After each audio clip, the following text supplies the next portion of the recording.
AI in Action is brought to you by Fast Slow Motion. Our team helps growing businesses put AI to work with practical, scalable solutions. To learn more about how we can help you implement AI in your business, visit fastslowmotion.com/AI. Hello, and welcome back to AI in Action. I'm Eric Housh, joined as always by my good friend, Zack Terry, Director of AI at Fast Slow Motion. Zack, great to have you today, man. Always good to be here, Eric. Zack, let's start off with a scene that every sales leader recognizes. Rep walks out of a high stakes meeting. They got everything up here in their head. They're fired up, but they've got another appointment they're rushing off to, right? They get in the car, they look at their notepad, they look at their laptop, they look at the ignition, they look at their watch. The watch and the ignition usually wins. You know, it's always, I think every sales rep's favorite thing is to log information in Salesforce as soon as they're done with a meeting, right? They're just like anticipating it. They can't wait to do it. Yeah, no, everyone hates this, right? Like nobody wants to have to spend the time to do that. And you're right. It's all kind of in your head, right? Like you finish the meeting and you got to remember what you talked about and how was the deal going. And you got to open up your phone and you got to log those notes, right? Well, I think what typically happens is most of the time those notes just don't get logged, right? Or you're logging them way later on. So, you know, we were talking to some of our AI assistants when we were preparing for this meeting, and it called it the windshield gap, which I kind of like that term. It's like, you know, you get right back into the car and, well, you got to go into your next meeting. And all of a sudden, all that good context that you have is probably going out the window, right? As soon as you drive off, it's getting left behind. So it's this dead space where all these valuable details of a deal just kind of go to die, right? And so for today, this particular industrial distributor that we worked with, the tool that we implemented for them was all about closing that gap because it was costing them a fortune and lost context. Yeah, they're not just losing sales notes, right? They're losing their ability to report back to the manufacturers they represent. It's a lot more than just stuff that's useful for closing the deal. It goes beyond that to other parts of the business. So today, that's where we want to put the microscope. We want to talk about the tools, like once you get in there, once you get that windshield time, how can you turn that into a high powered data entry engine? So this particular customer, they had a solid foundation on Salesforce, right? The system, I think they were 9 years on Salesforce by the time that we met them, but over time, as CRM will tend to do, it had become a little bit burdensome. So for the person on the ground, the salespeople involved with interacting with the CRM, what did that look like for them? Yeah, it's all about that friction, right? When you talk about coming out of a meeting, you know, if you're outside sales and you're having to log this information into the CRM, that is just, it's friction in your day, right? And so the more burdensome that is, the more it interrupts your flow and your process, the less likely you are to log that. And so what ends up happening is over time, and yes, you're exactly right, 9 years, we'll just call it a decade on Salesforce. Yeah, right. They've accumulated so much visual noise. It's tech debt. We talk about this a lot just in CRM implementations. The longer you're on it, you're implementing new features and certain other features kind of get left behind, but people still use it. So you're getting cluttered page layouts. You're getting legacy fields that have been there, but no one's really populating it. Maybe they don't even know what the purpose of those fields are anymore. You've got architectural debt. You've got things like old process builders that you need to upgrade to flow. Maybe you have duplicate contacts. Maybe you even have a duplicate deal that you've been working with the exact same account because you just lost track of the one you already created. And all of that, when you talk about rolling that up to the executive level and reporting on this data, well, that leads to a lack of trust in that data. And so really what we were trying to think through here is, how do we reduce that friction? How do we keep people from getting to the end of the week and saying, oh, I better go log all of my meetings because I didn't do it throughout the week, right? How can we actually create a solution that makes it much easier for reps to do that without them having to feel like they're wasting time sitting in the car going from one meeting to the next, or feeling like they're behind by the time they get to the end of the week and rushing to log all that information so they get credit? Yeah, by the end of the week, right? The way that things went down may not be the way they remember them. So you've got this sort of a game of telephone there with the data, and you can't really trust it. So to fix this, we thought beyond the keyboard, right? We didn't say, let's go in and clean up all this architectural mess. Let's change this. We said, let's move this interaction with your sales notes from the keyboard to voice using Agentforce. Yes. So walk me through the mechanics of that. Exactly. Well, one thing I'll mention before we kind of get into this solution is this is rapidly changing, right? Salesforce is releasing new capabilities all the time. They released a voice capability a few months ago that works with call telephony integration type of tools where you're actually dialing out of your CRM and it's capturing that information. They've already kind of released something like that, and they are on track to release, I believe, this month, and this is April 2026, a native voice capability that is more akin to the voice mode on Chat GPT. And so we've probably all been in a situation where maybe we're in the car and we want to, turn on Chat GPT, but we can't look at our phone, right? Most of us are in hands-free states. We can't touch our phone. But if we have a voice assistant that can work with us, like Siri, we can have those conversations back and forth. So that's the capability that Salesforce is bringing. Now, in the interim, we didn't have this sort of native capability. Now, there's a lot of tools out there that can do that, but we wanted to build something standardized on Salesforce that was quick to implement to bring ROI and value really quickly. And so we had a little bit of a compromise here, which is instead of us having that back and forth voice interaction, we can use some of the standard dictation features that almost all of us have available on our mobile devices, on our laptops to capture our voice. And ultimately, all it's doing is it's just taking the words that we speak and transcribing it into text. And so, what we were able to do was build a Salesforce employee agent. Employee agent just means that it is accessible to internal Salesforce users. So, you have a Salesforce license, you log in, and you can see the Agentforce icon, open up a chat, and begin having that conversation. Well, usually that means hands on keyboard, right? Like you're typing something back and forth. But what were to happen if you were to use dictation to capture that and then send it?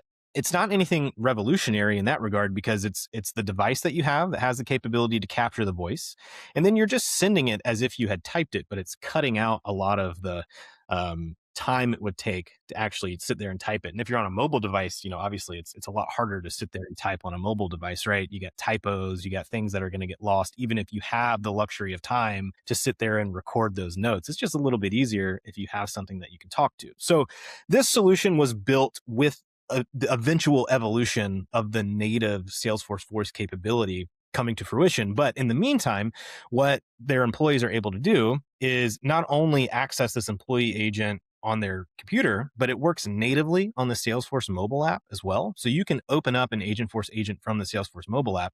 And then instead of sitting there and typing, you just enable dictation. You describe what it is you're trying to do. Maybe you're just having a stream of consciousness about the meeting that you just had, and you're asking it to log a note in the CRM related to that deal or related to that account or the person that you were meeting with at that company. And then it's able to take all that context and you just press the send button. And then it works just like a regular standard Agentforce agent would work. It evaluates that text, it determines and reasons in terms of what it should do. And we created just a couple of actions for that agent to be able to handle those requests. And so, specifically for this customer, they wanted the ability to create and update opportunities. So, the whole deal cycle that they would have when they're actually tracking pipeline. And then they wanted the ability to log tasks and activities as well. So this agent has both of those capabilities. Depending on the context of what you provide, it is able to understand if you're trying to update an opportunity, maybe you're updating some fields or you're creating a net new opportunity because you have a new deal that materialized during that meeting, or you're just simply logging those activities. It's able to essentially interpret what you're asking and then go and call the correct action or series of actions to then go in and create those records or update those records. So what's really great about that is from a technical perspective, not terribly difficult to implement. It's really no different than designing a standard agent that you would actually interact with using a keyboard. The difference is you're just using a different way to capture the information that you're going to send using your on-device dictation. And again, long term, this will morph into a voice native capability. And so it will be even smoother. It'll have the ability to actually talk back to you so that you're not having to read it or look at it. The utility right now is beneficial probably as soon as you get into the car, but obviously you're not going to want to be interacting with it as you're driving to the next destination, right? So there's a little bit of a utility gap there, but as these features start to get more powerful, you can imagine getting in the car and then having that conversation just like you were speaking to someone on the phone, hands-free, of course, maybe using your car's Bluetooth, right? And imagine that agent being able to talk back to you and being able to take those actions for you. That's kind of where it's going. That's the vision. That's where we want to be able to take this when those capabilities are finally there natively on platform. Obviously, you could bolt together other solutions today with other technologies and platforms, but if you want all that to be on platform in Salesforce, that's kind of where your central business is. That capability is very near in the future. It's coming very soon. And so I think this will add to the utility that it already has. It's already speeding up that process for this customer. But then when that sort of capability comes out, it's going to be even more natural and enable them to, I think, be even more productive over time. Zach, you know what this reminds me of? I was in my undergraduate. I was pursuing a pre med line of study, and I worked with a lot of doctors. And this is how they operate, right? They come out of the room with a patient. They've got their recording device. They record their stream of consciousness and what they think about the patient. Now, back in those days, right, I'm dating myself. That went off to some old lady that typed it all up. But now with the technology, we can make that a lot more seamless. The dictation device is in our hand. We carry it with us everywhere. Now, with this solution, we're plugging it right into the CRM so that we're able to not only record those really relevant, really recent notes, but also because it's in the system, we're able to check the work against the business rules in real time. Just kind of backing up for a minute, when you lower that barrier to entry, when you're not asking them to pull out a notebook or pull out and fat finger on their mobile device, what happens to data quality? I think it's two things. One is just the velocity of what you're able to capture. It's lowering the friction for what it takes to actually record quality notes. And so by lowering the friction, it makes it easier to get those notes. And so I think you get a little bit better adherence, and you're not waiting until the end of the week to go back and try to remember what was discussed and plug it in. It just makes it easier to do that in real time. That's, I think, kind of the main benefit. And the benefit of that velocity is not just I can do it faster, I can do it easier, but because I can do it faster and because it's less friction, you're more likely to get more activities logged at the right time, which means the quality goes up as well because it's going to be the recency effect. If it's on your mind, you're going to have better results than if you try to do it at the end of the week. Because I think we've all done this, right? Like we've all, whether you're in sales or not, if you've ever tried to go back and remember something that you did during the week, if you wait 3 days, 4 days after the fact, it's not going to be nearly as good as if you do it in the moment. So I think that's really what this is. It's lowering that barrier to entry right there at the point of entry so that you're able to do it more quickly and thus be more likely to do this when the information is immediately at hand. So practically what that means for this solution is it's no typing, right? The whole idea here is you don't have to sit there in your car before you leave and type it up. You can just talk, let it record what you're doing, and then just send it when you're ready.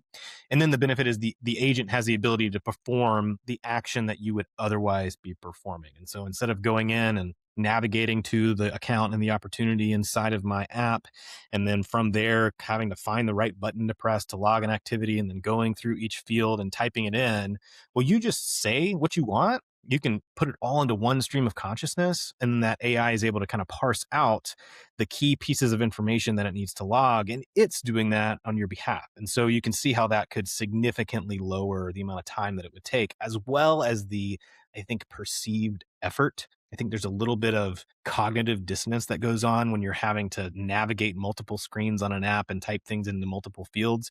Well, when you create an agent that is prepared to listen for that data and then act on that data, it really takes a lot of that manual effort away.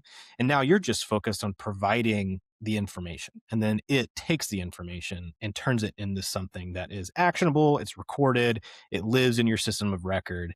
And so instead of having to do that all by hand, it can just handle that for you. And so then that also leads to better forecasting accuracy. So we talked about how if you're an executive and you have a whole sales team that you're managing and you're relying on this data to understand how to forecast the next quarter or the next year, well, if that data is delayed because people are not entering it on time, then your ability to forecast is delayed. And so if we're able to encourage people to enter in this information and make it seamless and easy, and it doesn't cause a delay in their day to day, then I think that naturally leads to better reporting and better accuracy. Yeah, faster, easier, more accurate.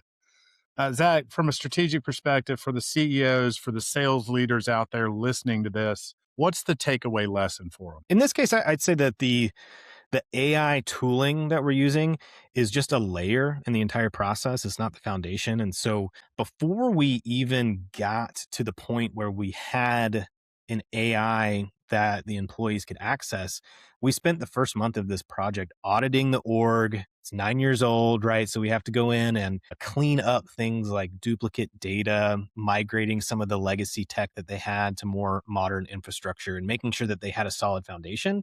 And then once we had that foundation, then the AI was able to perform a little bit better.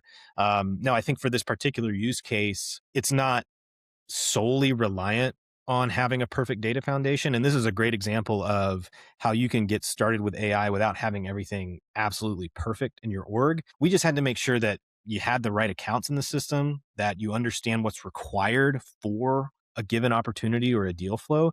And the example that I'll use there is if I'm just saying, hey, like I need to put this amount into this opportunity and it's this customer, that's like a little bit of data, but it's not a lot of great data. And so for them, it was all about spending the time before we actually tried to implement this, understanding what the process is. Different types of opportunities have different requirements that have to be gathered. And so we have to make sure that the agent understands if it doesn't know what type of opportunity is being created, it needs to prompt the user to actually provide that so that it knows which pieces of information it needs to gather in order to create that opportunity.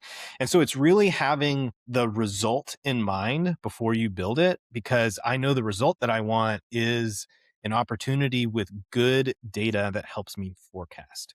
Well, if I don't know what pieces of data that I need in order to help me forecast, I'm going to get some variable results. And so in this case, we laid that foundation less in terms of the data in the system and more in terms of making sure that when we're capturing that data using AI, that it follows their process so that the end result is better reporting by the time they're finished logging those activities. So let's make it practical for those same leaders are that where this is resonating. They know that their reps may be sitting in cars right now, avoiding updating the CRM. Where should those leaders start? Well, I would say go and talk to your employees and see what their pain points are, but you already know this, right? Like if you're in a sales organization, if you're doing any kind of outside sales, you already know that this is a pain point. But what I would do is just sit with your employees, maybe do a ride along, or at least just interview them about how they're doing this throughout the day. When are they actually logging these notes? Look at if they're logging them when the meeting is over or if it's taking them a few days to actually get it in the system. And that's not to go in and audit what they're doing, because your salespeople, I mean, we all know this. Everyone does sales a little bit differently and you kind of have to respect their process. So it's not about making them adhere to some specific way that you're doing things, but it is making sure that you are capturing the data that you need in order to actually measure what's going on in the organization. And so with that in mind, I would say just interview your sales team, spend some time with them to figure out where the biggest gaps are. When are they typically logging this information? Are they logging it? If they're not, why aren't they logging it? Are they constrained by time? And thinking through some of those things can help you identify if putting something like an AI assistant in place is going to be helpful. And so the other thing that I would say too is this is not really specific to AI. This is more just legacy CRMs having a system of record for a long time. Think through everything you're capturing and determine if you actually need to capture it. And so this is not just about capturing the right data, but also removing the barrier for data that isn't important, right? So if you go through and look at your opportunities or your deals, figure out if you have any fields that haven't been populated in a year or 2 years or whatever that looks like, right? And if you're not actually capturing information there, maybe you don't need that field at all. Or if it is something that you need, but it's not getting captured, why isn't it getting captured? Is there some kind of friction or pain point that's preventing that from happening? That can help you determine if you can streamline it with something like an AI tool, or maybe it's just an automation, or maybe your reps don't have the information that they need at that point in time, in which case that's an opportunity to reevaluate the process, because if it's critical data, but the rep doesn't have it at the time that they need it, maybe we need to reevaluate that process to make sure that they actually have the information that they need so that it can be reported on later. Yeah, bottom line, it's about making the tool serve the talent, not the other way around. Um, If you're hearing this, you want to see the blueprint for this kind of lower friction setup and how AI can help, check out fastlowmotion.com. We'll have the story there. And tune in over the next few weeks. We're going to be telling real stories of AI applications in the real world, just like this one. If you tuned in to the last episode, you heard another one. We definitely want to hear your stories as well. So reach out to us if you've got some novel applications for AI in your business. Zach, final word. We said it before. We're just saying it a little bit differently here. I said the word friction, same thing as a pain point, right? So it's starting with that problem, identifying what the problem is, and then thinking through those solutions. So using this as an example, it's not just about getting more data. It's about getting good data, getting better data, and using tools to help you reduce that friction so that the data that you're capturing is timely and it's accurate. Well said, my friend. Thanks everyone for listening. We'll catch you guys next time.